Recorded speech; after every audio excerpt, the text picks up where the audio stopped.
How to log in into your account on DataCamp. Are you guys facing issues to log in into your account on DataCamp? If that's so, then this video might help you out.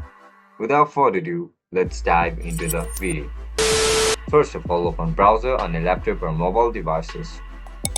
Once you open the browser, now search for DataCamp website.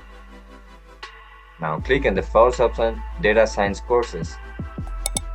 As soon as you enter the website, you will be forwarded to this interface. Now, just simply write down your registered email or password, or you can just simply log in into your account using Gmail or Google ID. If you don't know how to create your account using Google ID, then make sure to check out our guide on how to create an account using Google ID. Just simply tap on Google. Once you tap on Google, your account will be instantly logged in into DataCamp. And that's it guys, that's how you're gonna log in into your account on DataCamp. If you guys found this video helpful, don't forget to like, share and subscribe to our channel. I'll catch you up in the next one. Bye bye.